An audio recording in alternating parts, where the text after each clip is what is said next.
وما لنا ألا نتوكل على الله وقد هدانا سبلنا. Nah, kalau ini sudah dilakukan tapi bekasnya itu enggak hilang, bab ini ditutup oleh Al-Hafidz Ibnu Hajar dengan hadis Abu Hurairah radhiyallahu an. Qala Al-Hafidz Ibnu Hajar rahimahullah, wa an Abi Hurairah radhiyallahu anhu qala, diriwayatkan dari Abu Hurairah radhiyallahu anhu, beliau mengatakan qalat Khawlatu. Khawlah di sini adalah Khawlah bintu Yasar minal muqillah anin Nabi sallallahu alaihi wasallam, di antara sahabat Nabi yang sedikit riwayatnya dari Nabi. Bahkan ini satu-satunya riwayat satu-satunya sunnah yang beliau riwayatkan dari Nabi, yaitu Khawlah bintu Yasar. Beliau mengatakan, ya Rasulullah, fa in lam yadhhabid dam, wahai Rasulullah, kalau darahnya itu enggak hilang bagaimana? Nabi SAW mengatakan, yakfiki alma, cukup bagi kamu air, wala yadurruki atharuhu, bekasnya itu nanti itu tidak bermadarat bagi kamu. Akhrajahu Tirmidzi. Kata Al-Hafidz Ibnu Hajar At-Tirmidzi. Tapi saya coba lacak ke Sunan At-Tirmidzi enggak ketemu. Qadarullah enggak ketemu. Yang sahih di sini adalah dari Sunan Abu Daud. Diriwayatkan oleh Al-Imam Abu Daud. Kata Al-Hafidz Ibnu Hajar apa? Wasanaduhu dhaif. Sanadnya itu dhaif. Sempat enggak ini ya? Sisa 4 menit ya, mau menjelaskan dhaifnya. Sanadnya dhaif, tapi kesimpulannya ini hadis bisa diangkat menjadi derajat hasan dan bisa dijadikan landasan untuk perkara ini, untuk menunjukkan bahwasanya bekas warna najis kalau nanti sudah hilang baunya, bekasnya itu tidak mengapa, terkhusus untuk darah haid ini. Ini kan tadi Nabi mengatakan warna darahnya itu, bekas warna darahnya nggak hilang-hilang ya. Ini gimana kata Nabi, la yadurruki, nggak apa-apa itu, nggak berbahaya. Maka ini rukhsah dari Nabi SAW. Tapi sanadnya dhaif. Oleh Al-Imam Abu Daud, hadis ini diriwayatkan oleh dari guru beliau Qutaibah ibn Sa'id, huwa ibn Jamil ibn Tarif Abu Raja al-Baghlani. Ini salah satu poros periwayatan hadis di Mesir beliau ini. Beliau meriwayatkan dari Abdullah ibnu Lahi'ah. Abdullah ibnu Lahi'ah inilah yang menjadi apa? Yang menjadi fokus kenapa sanad ini dhaif, kata Al-Hafidz Ibnu Hajar.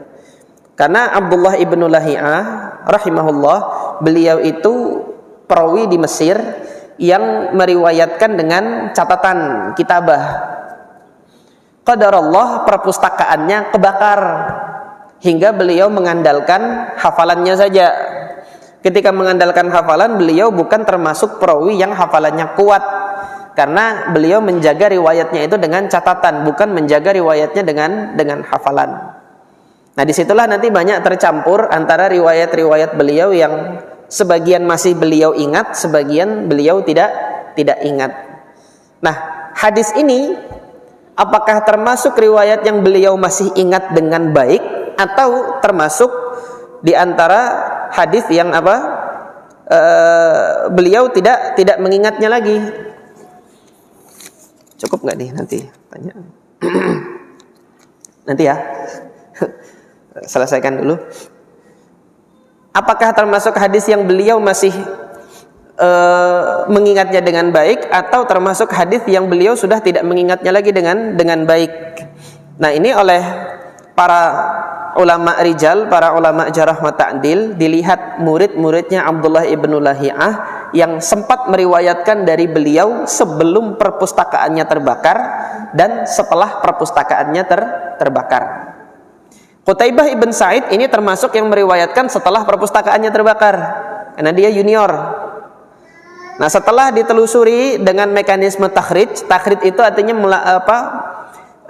salah satu langkah yang dilakukan dalam takhrij itu menelusuri keberadaan jalur-jalur periwayatan lain untuk hadis ini. Nah, ini coba saya telusuri, alhamdulillah saya dapat di Sunan Al-Baihaqi. As-Sunan Al-Kubra lil Baihaqi, bahkan Imam Baihaqi beristidlal dengan hadis ini. Kata Imam Baihaqi apa? Babu dzikril bayan. Bab tentang penjelasan annad dama idza baqiya atharuhu fi thawb, bahwasanya darah kalau masih tersisa bekasnya itu di baju ba'dal ghusli, setelah memang dicuci gitu kan, lam yadurra, tidak berbahaya, artinya tidak dianggap najis. Ini kata Imam Al-Baihaqi. Nah, Al-Imam Al-Baihaqi rahimahullah meriwayatkan di sini dari jalur Abdullah ibn Wahab. Abdullah ibn Wahab ini salah satu muridnya Imam Ibnu Lahiyah yang meriwayatkan hadisnya sebelum perpustakaannya terbakar. Artinya sebelum terjadi kekacauan dalam periwayatannya itu, ada muridnya yang juga meriwayatkan ini dari jalur Abdullah bin Wahab. Nah, untuk riwayat Ibnu Lahiyah ini teman-teman sekalian, kalau nanti antum melakukan takhrij ya seperti itu. Untuk Ibnu Lahiyah itu nanti antum cari dua untuk mengangkat riwayatnya Ibnu Lahiyah. Ada dua muridnya yang meriwayatkan hadis tersebut sebelum perpustakaannya terbakar. Yang pertama Abdullah ibnu Wahab, yang kedua adalah Abdullah ibnu Al-Mubarak. Jadi kalau antum dapati suatu sanad ada Ibnu Lahiyah, itu tegaskan dulu, kemudian nilai dulu ini sanad dhaif. Kenapa? Karena ada Ibnu Lahiyahnya. Antum cari nanti jalur-jalur yang lain, kalau ketemu ada Abdullah ibn al-Mubarak ngeriwayatkan dari Abdullah ibn Lahiyah untuk hadis itu, maka dia terangkat menjadi hasan. Antum cari lagi, antum dapati ada Abdullah ibn Wahab meriwayatkan dari Ibnu Lahiyah untuk hadis itu, dia juga terangkat menjadi derajat yang hasan. Nah, kesimpulannya di sini yang demikian ini masih hadis ini bisa terangkat menjadi derajat yang hasan kalau untuk darah ya, tersisa bekasnya itu tadi nggak hilang-hilang, udah pakai sabun, udah pakai deterjen, udah pakai ini dibasuh, tapi bercak anunya itu masih ada seperti warna kuning, sudah nggak apa-apa, itu dipakai sholat boleh. Allahu ta'ala a'lam. Ini ada satu pertanyaan, alhamdulillah. Assalamualaikum. Waalaikumsalam warahmatullahi wabarakatuh. Izin bertanya Ustaz, apakah apabila keluar setetes sisa air kencing harus mengulang wudu? Enggak, tidak. Kenapa kok tidak harus mengulang wudu? Karena yang dianggap keluar itu kan ketika sudah keluar dari kandung kemihnya. Ketika masih tersisa di saluran itu sudah dihukumi sudah keluar gitu loh. Itu sudah dihukumi sudah keluar, dan antum kemudian wudu gitu kan. Ketika antum wudu ternyata masih tersisa di dalam saluran air kencing itu, ketika masih tersisa di dalam saluran air kencing itu, ini kencingnya kan sudah dianggap selesai gitu dan sudah wudu gitu. Nah, ini tidak dianggap dia keluar lagi sisa yang ini tadi, kecuali nanti dari kandung kemih lagi dia keluar.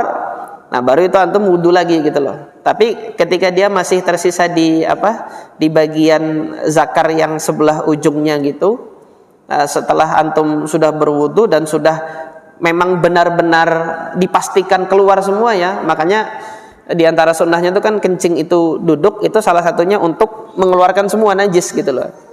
Dan sebagian guru kami dulu pernah mengajarkan diurut benar-benar. Itu sudah antum lakukan, sudah duduk, sudah diurut gitu kan.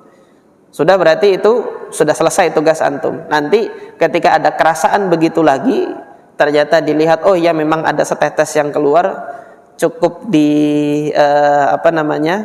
dibersihkan dengan air secukupnya, atau tadi dipercik, kalau memang dipercik itu cukup, memercikkan itu juga secukupnya saja. Memercikkan secukupnya, dan wudunya Allah Ta'ala a'lam tidak perlu diulang karena sudah selesai aktivitas buang air kecilnya itu sudah selesai. Allah Ta'ala a'lam. Ini yang bisa saya sampaikan pada kesempatan kali ini. Subhanakallahumma rabbana wa bihamdika asyhadu an la ilaha illa anta astaghfiruka wa atubu ilaik. Assalamualaikum warahmatullahi wabarakatuh.